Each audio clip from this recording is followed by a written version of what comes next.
My name is Myra Spencer. I'm 36 years old, and I've stitched up strangers at 3 in the morning without my hands ever shaking. But 1 year after my divorce, I was finishing a shift near the maternity ward when my ex-mother-in-law spotted me by the elevators. Carol Bishop had a way of smiling that felt like a door closing. She walked straight toward me, smug as Sunday morning, and said it loudly enough for the nurses nearby to hear. "Leaving you was the best decision my son ever made. Now he has a baby boy with your best friend." 6 years of being called the broken one were packed into a single breath. I didn't flinch. I simply looked at her, calm as a flatline, and asked, "Is that what you believe?" 5 minutes later, a man neither Carol nor my former best friend expected walked through those doors, and the one name nobody wanted written down was about to be read aloud in a courtroom.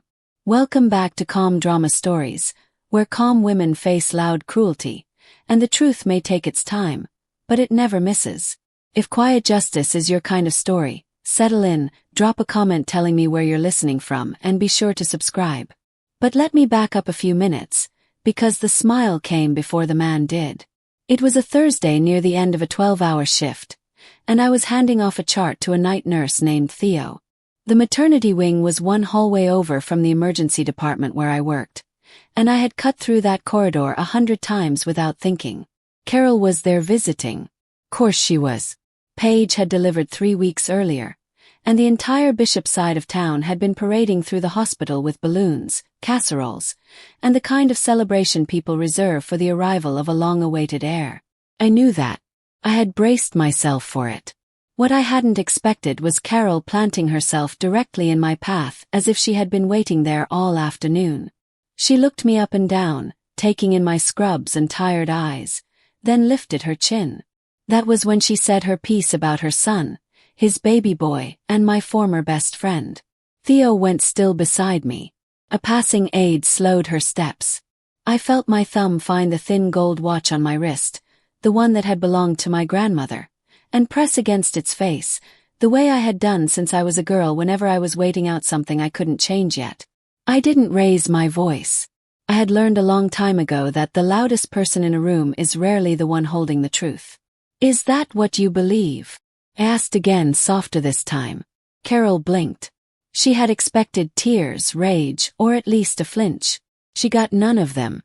Somewhere down the hallway, a set of automatic doors hissed open, but I didn't turn to look.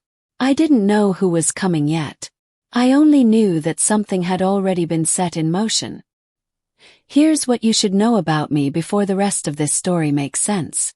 I grew up in a farming town in southern Ohio, the kind of place where everybody's business becomes everybody else's gospel. My mother cleaned houses.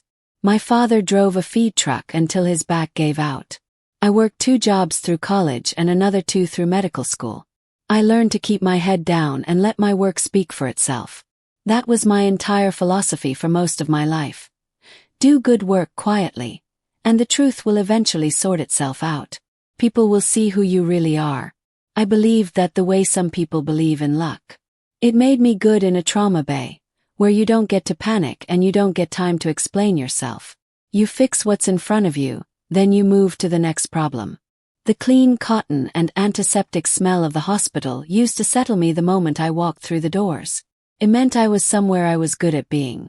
Somewhere nobody had ever once called me broken. I could run a code, set a shoulder, or talk a frightened child through stitches without my pulse climbing. But that same instinct, the one that made me steady under pressure, had a shadow side. Carried things alone. I didn't ask for help.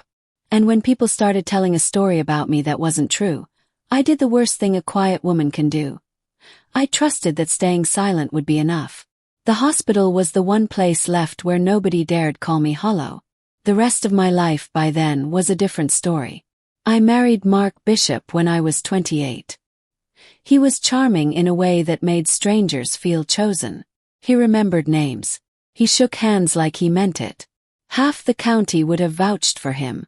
For the first few years, so would I. We wanted children. We tried for a long time and nothing happened. The absence of a child began sitting in our house like a third person at the table.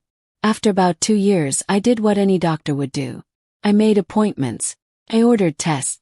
I read every result twice.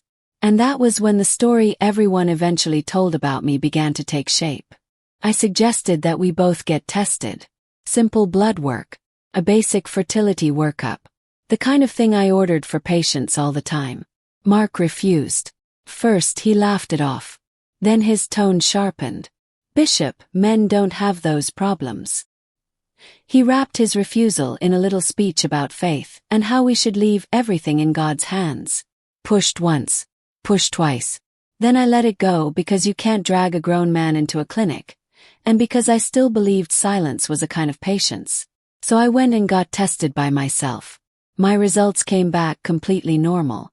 I remember sitting in my car in the clinic parking lot, reading the report again and again, relieved and confused at the same time.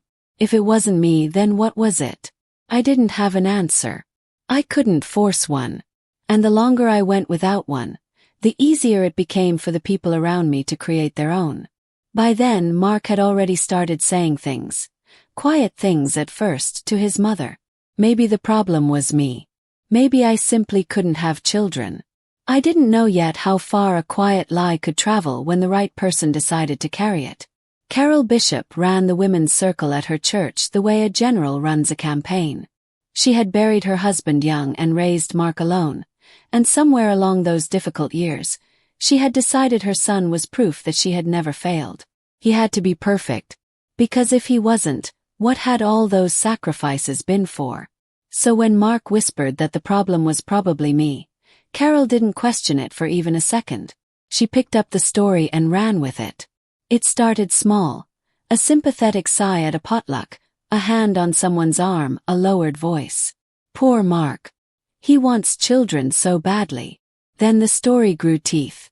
At a church supper that fall, Carol introduced me to a visiting pastor's wife with a look of practiced pity. "This is Myra," she said. "My daughter-in-law. She's a doctor, you know. Such a shame about the children." The woman gave me a sad, knowing nod. And in that moment I understood that whatever story had been told about me, it had already arrived before I did. I stood there in my best dress, holding a paper plate, while Carol patted my hand as if I were the one who needed comforting. Then she said the sentence she would repeat for years, the way other people say grace. Some women just aren't built for it. She smiled when she said it. She believed it. That was the worst part. She wasn't being cruel on purpose. She was repeating what her son had handed her. Polished, certain, and completely false. She had no idea that the words were a lie wearing her own voice. I drove home that night and said nothing to Mark. I should have. I know that now. But I was still waiting for the truth to sort itself out. Paige Dolan had been my best friend since we were 15. We met in a high school chemistry class and stayed close through everything that came after. My move away for school, her string of jobs that never quite stuck, 2 states, and more than a dozen years of friendship. She was the person I called when my father died. She stood beside me at my wedding in a green dress and cried during my vows. So when the church gossip started getting to me, Paige was the person I leaned on. She came over with wine, let me vent, and always seemed to know exactly what to say. Or so I thought. Looking back, every comfort she offered had a hook hidden inside it. "You're so accomplished, Myra.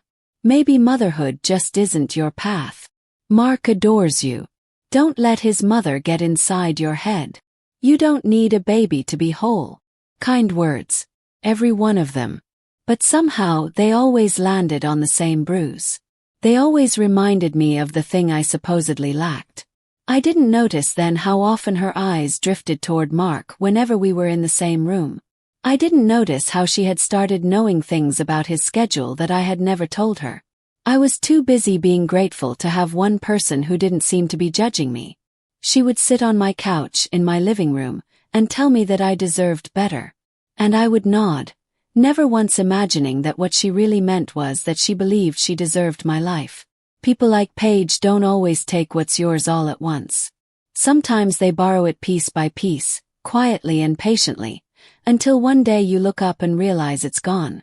And they're standing in the middle of it, smiling as if they were always meant to be there. I trusted her completely. That was the second mistake I didn't know I was making. Mark filed for divorce on a Tuesday. I came home from a shift to find a manila envelope sitting on the kitchen counter and half his closet already empty. He didn't even wait to tell me himself.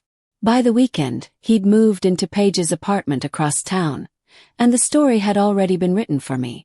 The version going around was tidy and cruel. Myra was cold. Myra was married to her job. Myra couldn't give him children. And a man wants a family, doesn't he? Carol made sure every pew heard it. Paige, my Paige, said nothing to correct it. The two people who had known me the longest allowed me to become a cautionary tale, and I didn't fight it because fighting felt like proving them right. I didn't post a word online. I didn't call a single person to defend me. I went to work the next morning, set a teenager's broken arm, told him he'd be fine, and he was. That felt like the only true thing I'd done all week. If you've ever swallowed a lie about yourself just to keep the peace, to keep a family, a friendship, or a reputation you'd spent years building, then you know exactly what that tastes like. Tastes like blood you're not allowed to spit out. But stay with me, because this is where I finally began to understand something. The peace I'd been protecting so carefully wasn't even mine to keep. It belonged to the people who were lying about me. They were the ones who needed me to stay quiet. And eventually the silence broke. I want to tell you about the day a hospital board taught me that some things are worth getting loud about. The story stopped being about my marriage the day it walked into my hospital. I'd been in line for years to lead the emergency department. I'd built the trauma protocols that half the county now relied on. The job was practically mine, and everyone knew it. Then the whispers found the credentialing committee. Not the truth, because there was no truth to find, only the shape of a lie. Dr. Spencer's personal life is unstable. There are questions about her judgment. Did you hear about the divorce? About what her husband's family says? One board member, a man who golfed with Mark's uncle, began asking pointed questions about my fitness to lead under stress, as if I hadn't spent a decade staying calm while people bled out on my table. When the position was announced, it went to someone with half my experience and none of my protocols. They told me I was a strong candidate. They told me it had been a difficult decision. They did not tell me the real reason, but I had grown up in a small town. I knew the sound of a verdict dressed up as a compliment. That was the night something inside me shifted. A lie about my body had cost me my marriage, and I'd let it happen because I thought enduring it was the decent thing to do. But now the same lie was reaching into the one place I'd never allowed anyone to touch. My work, my name, the thing I'd bled for. I sat in my car in the hospital parking lot, just as I had years earlier when I'd read my normal test results, and I realized the silence I'd been so proud of had a price tag. Someone else had been quietly running up the bill, and I was the one paying it. A nurse I trusted gave me the name of a lawyer named Ruth Calloway. Ruth's office was above a hardware store, and she wore reading glasses pushed into her gray hair. She had a way of looking at you as if she were already 3 moves ahead. I told her everything. The marriage, the church gossip, the hospital board, and the job I'd lost. She listened without interrupting, which lawyers rarely do, and when I finished, she set down her pen. "What you're describing might be defamation," she said. "Maybe false light. But I won't lie to you. It's hard." She laid it out plainly. To win, we'd have to prove 3 things. That a specific false statement had been made, that it had been spread to other people, and that it had caused me real, measurable harm. "The harm part you've got," she said. "A lost promotion is a number. Salary is a number. That's the easy part." I sat there, turning my grandmother's watch around my wrist. "And the false part." Ruth looked at me over her glasses. "That's the part you have to be willing to fight about in public. They'll say the statement is true.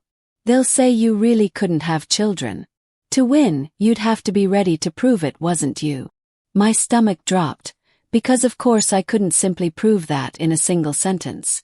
The truth was more complicated than the lie, and for years, I'd allowed everyone else to speak with certainty about something they had never even bothered to investigate. But Ruth wasn't finished.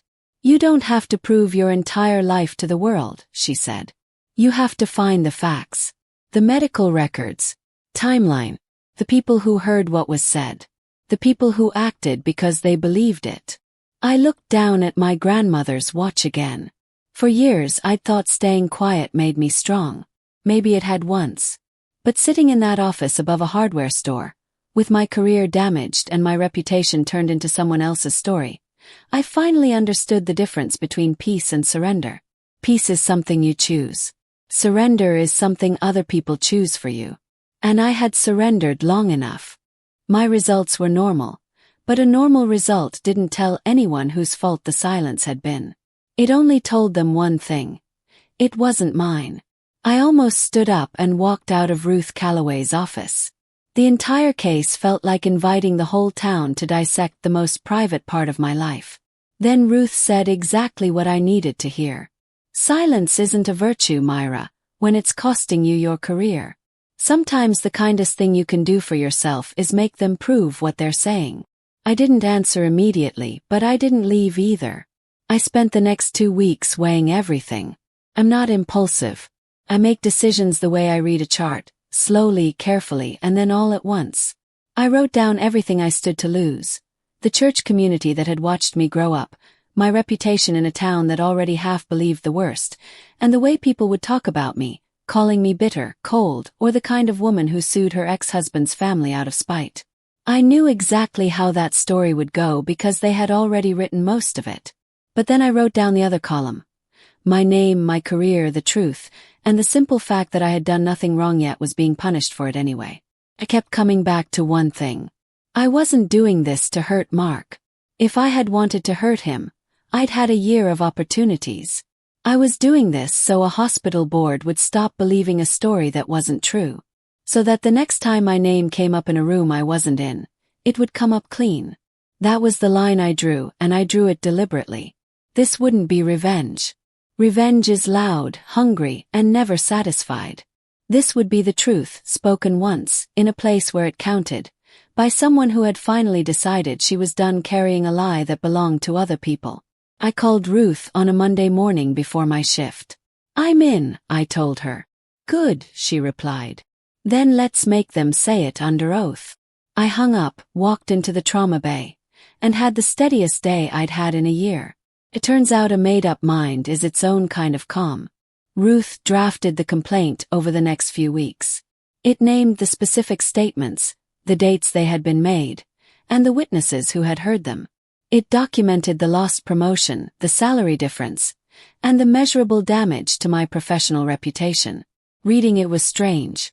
My entire quiet humiliation had been organized, numbered, and turned into something with weight. When the lawsuit was filed, the news moved through town faster than any ambulance I had ever ridden in. Myra Spencer is suing the bishops. Carol was incandescent. She told the women's circle that I had become vengeful and godless, that grief over my empty house had turned me cruel. She doubled down on every word she had ever said, which, though she didn't know it, was exactly what Ruth had hoped she would do. Mark stayed quiet at first. Paige did too. But I started receiving messages, some cruel, some curious, and a few quietly supportive, from women whose reputations had been rewritten by people who claimed to love them. One message simply read, "Good for you. They did the same thing to my sister."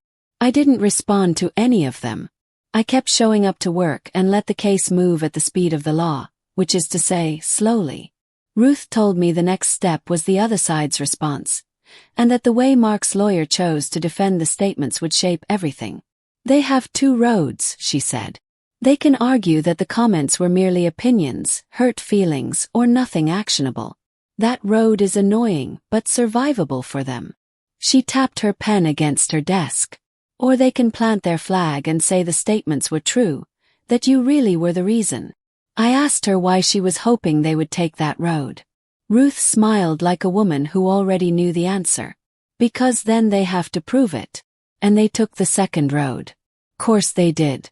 Mark's lawyer filed a response that planted the flag exactly where Ruth had hoped. Their defense, in plain English, was that the statements about me weren't defamation because they were true. They claimed I really had been the reason our marriage had produced no children. The fault, they argued on paper, was medical, and it was mine.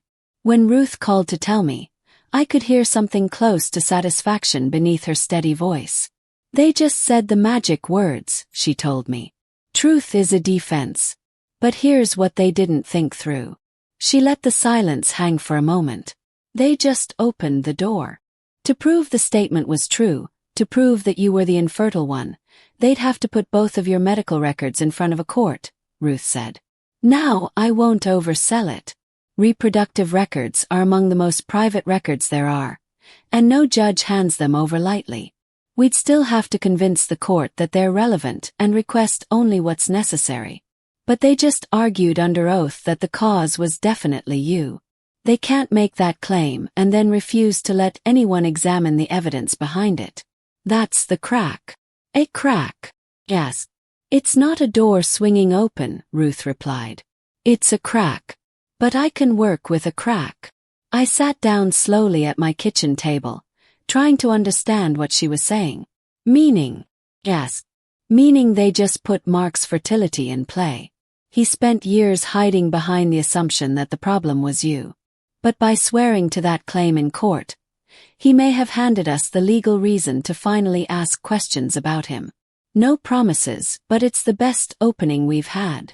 For 6 years, I had been the one whose body was discussed at potlucks, church gatherings, and whispered conversations. And in trying to make that accusation official, in trying to win by saying it loudly in court, the bishops had done the one thing none of them had ever been willing to do. They had opened the door to looking at Mark. I thought about him refusing to get tested all those years ago, the sharp little speeches, the way the conversation had always slammed shut whenever it turned toward him. I didn't say anything else to Ruth, but a thread I had buried long ago had just twitched, and I felt it move. That night I couldn't sleep, so I did what I always do when something refuses to sit right. I went back through the timeline in my head, slowly and carefully, like reviewing an old chart for the detail I had missed the first time. And there it was, 7 years earlier. Early in our marriage, Mark had driven into the city alone for what he called a routine physical. He was gone all day. When he came home, he was different. Quiet in a way that wasn't like him, short with me over nothing, and he poured himself a drink before dinner, something he never did on a weekday. I asked if everything was okay. He said the doctor was a quack, the entire trip had been a waste of time, and then he changed the subject so abruptly it left a mark. The part that kept me staring at the ceiling was this. After that day, he never mentioned getting tested again. Not once. Before the trip, he had at least pretended to take the question seriously. Afterward, the subject simply disappeared. And somewhere in those same weeks, the first whispers about me began. At the time, I had filed it away as a man being moody after a frustrating appointment. I hadn't connected it to anything because I hadn't been looking for a lie. You don't audit the people you love. But now, with Ruth's words still echoing in my mind, that quiet day in the city looked less like a wasted trip and more like the moment something had been decided. I had no proof. I want to be clear about that. I had a memory and a bad feeling, and neither one means anything in a courtroom. But it was enough to tell Ruth where to look. The next morning, that was exactly what I did. Ruth listened to my story about the trip to the city without writing a single word down, which I had learned meant she was paying very close attention. When I finished, she sat quietly for a moment. On its own, that's nothing, she said. A memory of a bad mood. But it's a reason to ask the right question. She explained what came next. Because the other side had put my fertility at issue, and because they had argued that the cause was definitely me, not Mark, Ruth could ask the court to compel the production of relevant medical records. If they want to claim it was you, she said, the law allows me to ask whether it was actually him. That's how this works. They can't open a door halfway and then demand that no one look through it. She filed the motion the following week. Mark's lawyer fought it hard, and I understood then that I had touched something real, because nobody fights that hard over nothing. They argued privacy. They argued relevance. They argued anything that might keep that one folder closed. The hearing was scheduled, and I had to sit with the uncertainty, which for someone like me, was its own special kind of torture. I was used to ordering a test and getting an answer. This was different. This was asking a judge for permission even to look. I went back to my shifts, set bones, read scans, and tried not to think about a folder somewhere in a city archive that might say everything, or absolutely nothing. Ruth told me to be patient. Courts move slowly on purpose, she said. Sometimes that gives the truth time to stop being so frightening. I wasn't afraid of the truth. I had never been afraid of the truth. I was afraid they would find a way to keep me from it. Before the judge could rule on the motion, Ruth needed me to sign a verified complaint, a sworn account of everything. Every statement, every date, every witness, attested to under penalty of perjury. And as I picked up the pen, I realized that for the first time in 6 years, the story about my body was no longer being told only by the people who had accused me. This time I was going to put the truth on the record myself. She set the stack on the desk between us, thick and heavy, with little colored tabs marking every place my name appeared. "Read all of it," Ruth said. "Then sign only what you know is true." So I read it. Every line. Potluck. The pastor's wife. The exact words Carol had said at the church supper. The ones about how some women simply weren't built for motherhood. The board meeting. The promotion I lost. The salary that disappeared with it. Reading my own quiet years laid out in numbered paragraphs did something to me. It made the lie look as flimsy as it actually was. I picked up the pen Ruth handed me and noticed the smell of the room. It wasn't the clean antiseptic scent of the hospital, my old hiding place. It was paper, ink, and dust drifting up from the hardware store below. For years, the smell of that hospital had meant safety, the one place where nobody had ever called me hollow. Now I was somewhere completely different, somewhere I had been forced to walk into the open to reach. And I wasn't hiding anymore. I pressed the pen to the signature line. The thin gold watch slid coolly against my wrist, and I thought of my grandmother, who used to say that patience wasn't simply waiting. It was recognizing the right moment when it finally arrived. This was that moment. My signature went down clean and certain, the steadiest thing I had signed in a year. When I lifted the pen, it was done. The complaint was verified. The motion was officially live. Whatever was inside that folder somewhere in the city, the machinery to find it was now running, and I was the one who had started it. Ruth gathered the pages and squared them neatly on the desk. "Now we wait for the judge," she said. He nodded. But for the first time, waiting didn't feel like helplessness. Felt like a fuse. The ruling came on a gray afternoon during a slow shift. Ruth called, and I stepped into a supply closet to take the call, surrounded by gauze and saline while my heart did something it had never done at work. "The judge granted it," she said. "There are limits, but she granted it." Ruth walked me through the decision carefully, the way she walked me through everything.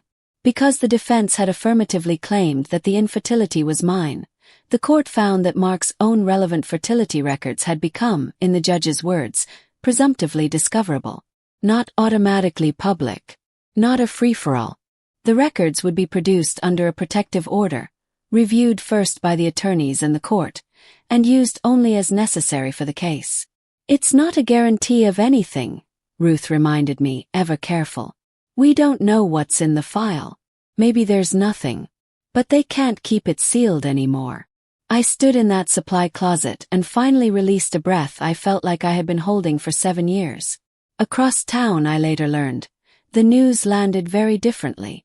Mark's lawyer reportedly requested a private meeting with him that same day.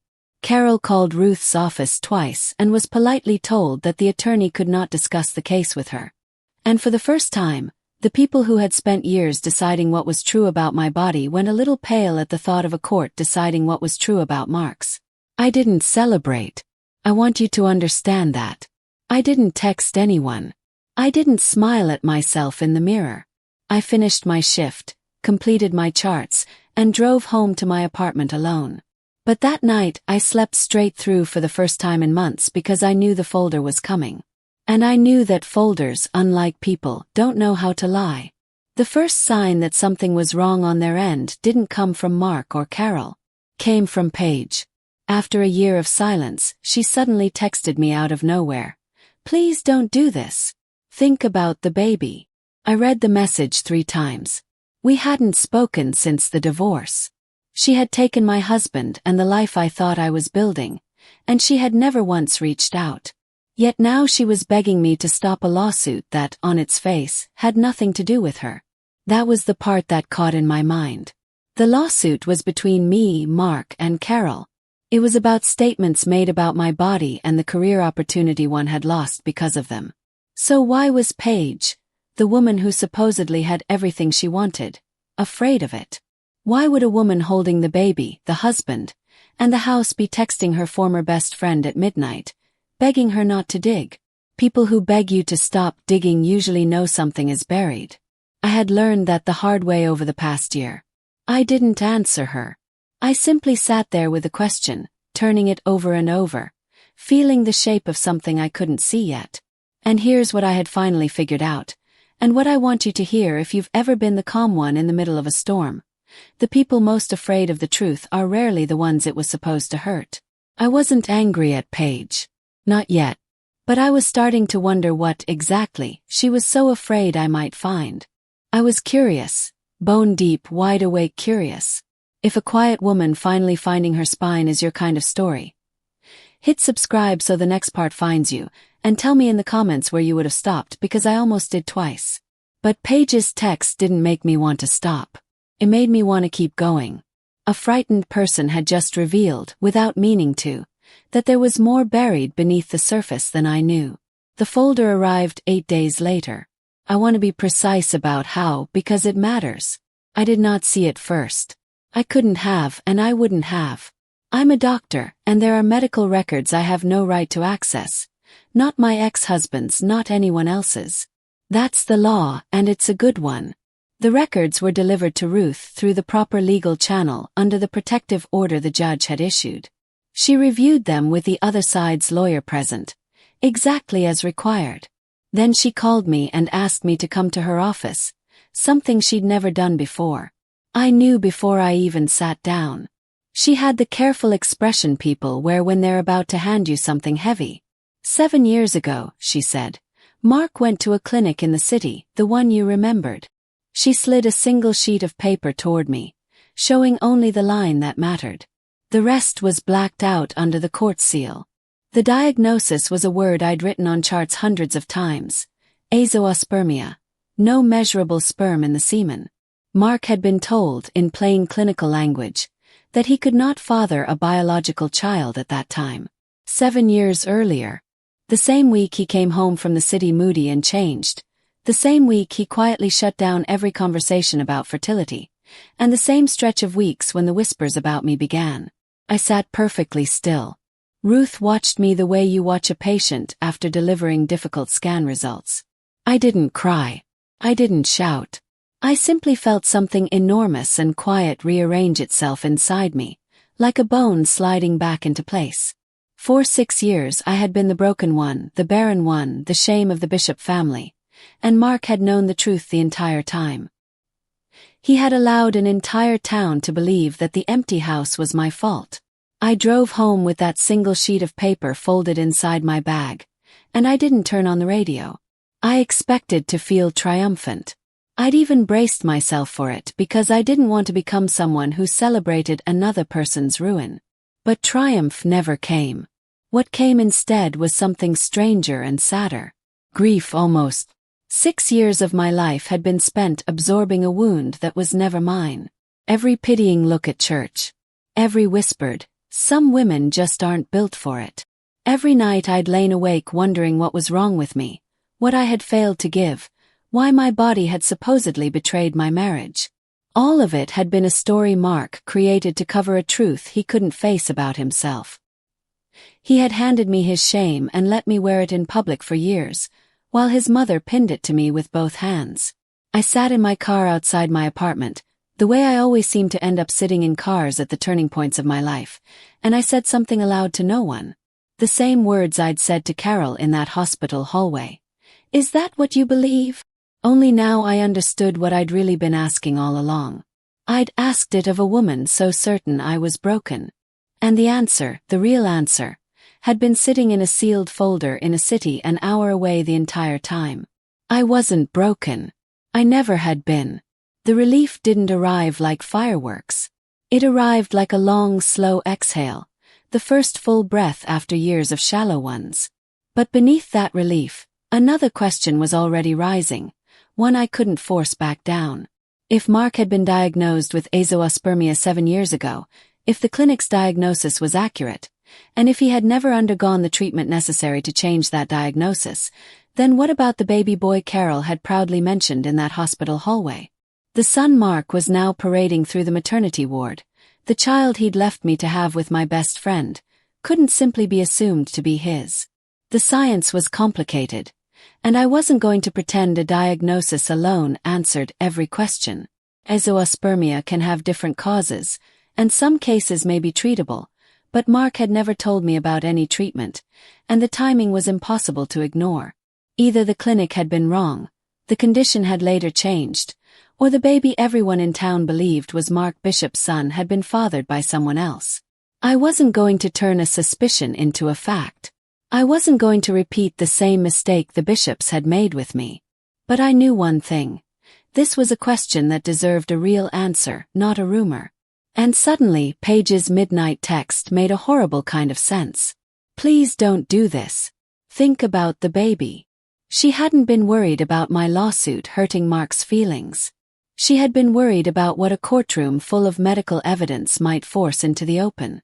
Because Paige knew something the rest of the town didn't. She knew the truth about that baby. I want to be careful about what I did and didn't do because it matters to me that I handled this the right way.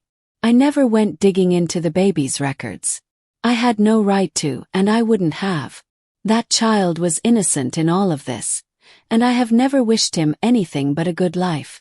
What I did have was a contradiction sitting in plain sight, created entirely by the Bishop's own defense. They had sworn that the infertility was mine. The medical record said it was Mark's. And across town, a healthy baby boy seemed to suggest that someone had been lying about something far bigger than a failed marriage. I called Ruth. I think there's more buried here, I told her. She didn't even hesitate. Then let the court find it, she said. Not us. And that was when Daniel Reyes entered the story, the man who had walked into the hospital that day, the stranger I mentioned at the very beginning. I didn't know who he was then. I learned about him the same way I learned everything else in this case. Slowly, properly, through channels that didn't rely on gossip. It turned out that during the months when Paige and Mark were getting together, while Mark was still telling the world that I was the broken one, Paige had been involved with someone else too. His name was Daniel, and by all accounts, he was a quiet man who had been led to believe their relationship was more serious than it really was. When Paige chose Mark, she cut Daniel off completely. She blocked his number, never told him she was pregnant, never mentioned the due date, and never told him which hospital she had gone to. She had gambled that he would disappear and never connect the dots. But the timing had never felt right to Daniel, and he kept asking quiet questions of the few people they both knew. That morning, someone finally let the hospital and delivery date slip. So Daniel came to see the child he suspected might be his. And the moment he stepped through those doors, Paige saw the one person she had been certain would never find her. The color drained from her face. That is the image I want you to hold. Carol standing smugly by the elevators, certain that her son's perfect new life had proven I was worthless, while only a few steps away, the living proof that perfect life had been built on the same kind of lie they had buried me beneath for years was walking straight into the maternity ward. I didn't engineer that moment. I didn't even understand what was happening when it happened. I simply looked at Carol and calmly asked, "Is that what you believe?" Then a door opened, a stranger walked through it, and an entire house of lies began collapsing without me lifting a hand. Daniel had questions that a court could answer, and in a town where everyone had been so certain they knew the truth about my body, the truth about everyone else was finally about to have its day. But Mark knew the truth, and that is the part one keep coming back to, the part that turns this from sad to unforgivable. He had known for 7 years that he couldn't father a child. So when Paige became pregnant, he knew with absolute certainty that the baby wasn't his, and he took the child into his story anyway. He stood in front of his mother, his church, and the entire small world that had believed him, and let them think he had finally fathered the son his barren first wife had supposedly failed to give him. He used a child who wasn't his to complete the story that had destroyed me. Think about the cruelty of that. It wasn't just the affair or the lie about my body, though those were terrible enough. It was that he looked at a baby he knew could not be his and saw, first and foremost, a prop, a piece of evidence he could use to prove his manhood and finish the sentence he had been writing about me for years. I tried, honestly, to find sympathy for him. I'm not a hard person by nature, but every time I reached for it, I hit the same wall. He had 100 chances to tell the truth and quietly let me go. Instead, he built a monument to a lie and placed a real child on top of it. When Ruth told me Mark's lawyer had suddenly gone quiet, no more motions, no more aggressive arguments, just a request to discuss resolving the case, I understood exactly why. Mark wasn't afraid of losing the lawsuit anymore. He was afraid of what the lawsuit might force everyone to say out loud about the son he had spent years showing off. He had controlled the story for 7 years, and for the first time the story was slipping completely out of his hands.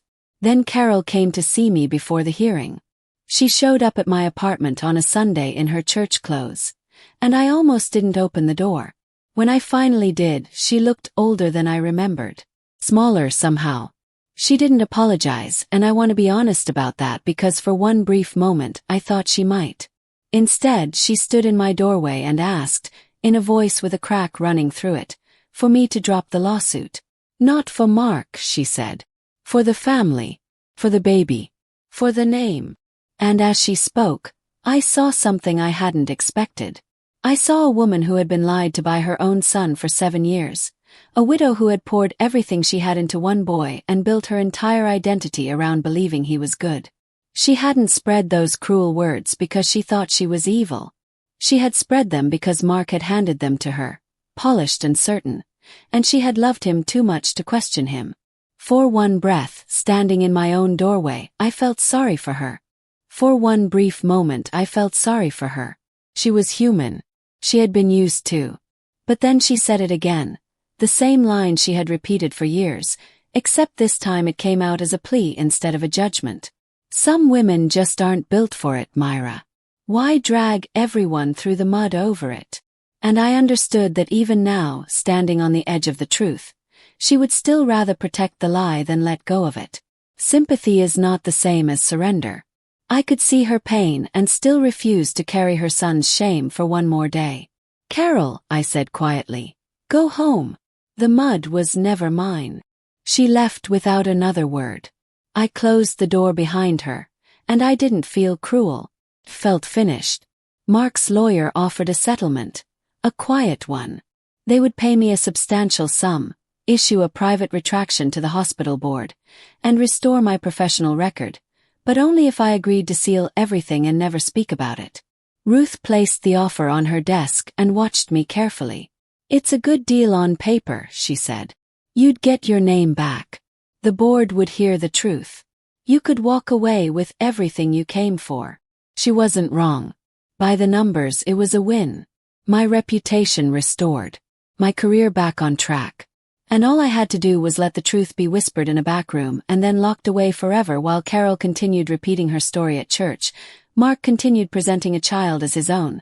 And the legend of the broken doctor remained alive in the corners of town where private retractions never reached. I thought about it for a long time. Then I told Ruth. No, not out of spite. I want to be clear about that because the difference mattered to me. I didn't refuse because I wanted to watch Mark burn. I refused because a private truth would simply be a quieter version of the same lie. For 6 years they had said those things about me publicly. In churches, at potlucks, in rooms full of people who listened and believed them. The correction had to exist in the same place. Not as a whisper. Not in a sealed drawer. The truth had to be spoken where it counted, in front of the same people who had believed the lie. I'm not going to whisper an apology for a wound he handed me, I told Ruth. I'll say it once where it counts, and then I'm done carrying it. Ruth capped her pen and smiled. Then we go to court, she said. Where something you can breathe in. The hearing took place in the county courthouse on a bright, cold morning. I expected to be nervous. I had run 1,000 emergency procedures without my hands shaking, but this was different because this time, the thing on trial was me. The room filled in a way that told you everything about how small towns work. 2 members of the hospital board were there to see what they had been wrong about. Several women from Carol's church circle sat together, the same women who had nodded along to her pity for years. Carol sat rigidly in the second row. Mark sat beside his lawyer, pale and sweating in a suit that suddenly seemed too tight. And Paige sat near the back, holding herself perfectly still, with a quiet man named Daniel seated 2 rows behind her, a presence she could feel without even turning around. I sat at Ruth's table and felt the entire architecture of the past 7 years gathered in one room. For 6 years, these people had been the audience to my humiliation. They had watched a woman get quietly branded, and they had either said nothing or helped repeat the story. Now they were the audience to something else. That was the part one had insisted on, and the part Ruth understood. The lie had been public. The truth had to be public too, in front of the same eyes, or it would never truly undo what had been done. I wasn't there to scream. I had decided that weeks ago. I was there to let the truth stand in the light and be counted, with witnesses on the record, in the one kind of room where a false statement under oath comes with a price. The judge took her seat. The room fell silent, and I felt my grandmother's watch cool and certain against my wrist. This was the moment I had waited 7 years for. Ruth never raised her voice. That is what I remember most. She built the case the way you build a diagnosis, one finding at a time, calm and unhurried, until the conclusion was the only one left standing. She established the statements, the dates, and the witnesses. She repeated Carol's own words, spoken at potlucks and prayer circles. Some women just aren't built for it. She established the harm, the lost promotion, the salary, and the documented damage to my professional reputation. Then she addressed the defense's own claim that the statements were true, that the infertility was mine, and she asked the court to consider the records the defense itself had forced into the case by making that argument. Under the protective order, only the necessary line was read. 7 years earlier, Mark Bishop had been diagnosed at a city clinic with a condition that made fathering a biological child medically impossible. The temperature in the room changed. I watched the women from Carol's church turn toward her as the color drained from her face. Then Ruth, gentle as ever, placed the contradiction on the table, the contradiction the bishops had built with their own hands. The defense had sworn that the empty marriage was my fault. The medical record said the problem was Mark's. And according to the family's own loud, proud story, there was a baby boy. Ruth explained that the child's paternity had become relevant to related support and custody proceedings, and that genetic testing in that matter had not supported Mark's biological paternity. She said it without drama, with the same calm precision someone might use to read a lab result. That was when Mark stood up. "That's not, you can't," his voice cracked across the courtroom. The judge ordered him to sit down. Carol rose too, saying my name like an accusation, insisting it couldn't be true, that I had twisted everything. The 2 of them were loud and unraveling while I sat perfectly still at the table and said nothing. Then Carol turned on me, the way drowning people grab for whatever is closest. Her composure was gone. The certainty she had carried through church suppers and prayer circles had cracked wide open, and from the wreckage came the only words she had left. "Some women just aren't built for it," she cried, pointing a shaking finger at me. "Some women just aren't." But she couldn't even finish the sentence the second time. I stood slowly because I had waited 7 years, and I wasn't going to rush this moment. I didn't shout. I kept my voice flat and clear. The same voice I used when I had to tell a family something painful and true, the kind of voice that stays calm when the room can't. "You're right, Carol," I said. The courtroom went completely silent. "You're exactly right." I let the words hang there. Then I looked at Mark and then back at his mother. One person in this marriage was never able to have children. Pause. And the medical file only ever had his name on it. Somewhere in the back of my mind I could hear the hymn from my wedding, the one Carol had chosen, the one that had filled the church on the day I married into that family. Back then it had meant one thing. Now it meant the exact opposite. Carol's hand slowly dropped. Mark buried his face in his hands. The women from the church circle, the same women who had nodded along as my reputation was destroyed, sat frozen as the truth settled over them and rearranged everything they thought they knew. I wasn't defective. I had never been defective.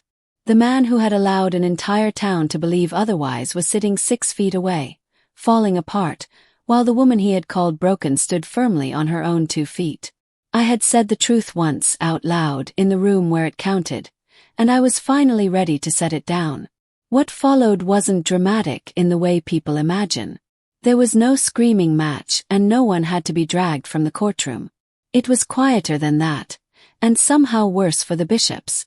Mark didn't deny it again. He couldn't. He sat with his head lowered while his lawyer asked for a recess, and when the judge granted it, Mark still didn't move. He remained hunched in his ill-fitting suit, a man watching 7 years of carefully constructed storytelling collapse in a single morning. The church women gathered their coats and purses and filed out with their eyes lowered. I knew that by nightfall, the truth would be moving through town as quickly as the lie ever had. Carol followed them, smaller than I had ever seen her, no longer the general of any campaign. Paige had slipped out during the recess, but not before Daniel rose from his seat 2 rows behind her and walked out through the same door. The question of that baby was now headed somewhere it could finally be answered honestly. I stayed at the table and let the exhaustion drain out of me. Ruth placed a hand on my shoulder. "You did all of that without raising your voice," she said. "I've been doing this for 30 years, and you'd be surprised how rare that is." The measurable consequences came in the weeks that followed, the way they often do. Mark's standing in town disappeared. The thing he had protected at my expense for years simply evaporated. You can't outrun a courthouse in a town that small. Within a few months, he left, moving 2 states away to somewhere no one knew the story yet. He had spent 7 years making sure everyone believed a lie about me. In the end, the truth didn't need me to chase him. It only needed to be spoken once, in the right room. The hospital board didn't make a public spectacle of what happened, and that was fine by me. A few weeks after the hearing, the hospital board chair asked to see me. He had been one of the 2 board members sitting in that courtroom, and he wore the uncomfortable expression of a man who had believed the wrong story and finally realized it. He told me the department leadership position was open again. They had reviewed the situation, he said, and concluded that the earlier concerns about my judgment and stability had been completely unfounded. He didn't quite apologize, but he came close, and from a hospital board, close is about as much as you usually get. I accepted the position, not because I needed to win one more battle, but because it had always been mine. I had built it with my own hands, my own years, and my own work, and I wasn't going to let a lie keep it from me for another day. During my first week running the department, I walked into the trauma bay and breathed in the familiar scent of clean cotton and antiseptic, the smell that had once meant safety because it was the only place where no one called me hollow. But this time it smelled different. It smelled like a place I had earned and reclaimed, not a place where I was hiding. I led my first emergency code with hands as steady as they had ever been, and afterward, while washing up at the sink, I caught my reflection in the dark window. The exhaustion that had once lived permanently in my face was gone. I want to be honest, I did feel vindicated. But more than that, I felt light. It was like carrying a bag of stones for 7 years without realizing the handle had always been within reach, and someone had finally shown me I was allowed to put it down. People always want to know what happened to everyone afterwards, so let me tell you and then I'll let you go. Mark left. Last I heard, he was somewhere out west, starting over in a place where no one knew the story yet. I don't wish him harm. I don't wish him much of anything anymore. And that, in its own way, is freedom. Carol lost the world she had built around herself. Not because I took it from her, because I never said a word against her at church, but because the truth about her son was simply too large to remain hidden in a town that small. The women's circle she had led for 30 years quietly continued without her. I heard she eventually stopped attending. I felt a small, genuine sadness about that. The kind of sadness you feel for someone who chose a lie right up until the moment it cost them everything. Paige and Daniel handled the matter involving the child through the courts, properly and legally. And I hope that little boy found something stable on the other side of it all. He never asked for any of this. Paige and I never spoke again. Some friendships don't end with a dramatic fight. They simply turn out to have never been what you believed they were, and eventually, you set them down with everything else. As for me, I kept my job, kept my apartment, and kept my grandmother's watch on my wrist. Filed nothing else. I had gotten what I came for. My name was clean, and the truth was standing on its own. That was enough. There was one last thing I did before I truly let the past go. I wrote Carol a short note. Not an angry one, not a long one. I thought about her standing in my doorway in her church clothes, a woman who had been lied to by her own son and had chosen to believe the lie anyway. And I realized I didn't want to carry anger toward her into the rest of my life. Anger is just another bag of stones, so I kept the message simple. I won't carry your son's lie anymore. You shouldn't either. That was all. I didn't expect a reply, and I never received one, but writing those words closed something inside me. That night, I took my grandmother's watch off my wrist and held it in my hand for a moment, thinking about what she used to say. Patience isn't waiting. It's knowing when the right moment has arrived. I had waited 7 years for that moment. When it came, I met it. And now the time that watch had been counting was no longer borrowed against some future reckoning. It was simply mine, the quiet, ordinary rest of my life, finally and completely mine. If you take one thing from my story, let it be this. The truth doesn't shout and it doesn't chase. It waits, patient as a watch, for the day someone finally stops being afraid and asks the right question out loud. That's my story. 6 years of carrying a name that was never mine, and one quiet question that brought the entire lie crashing down.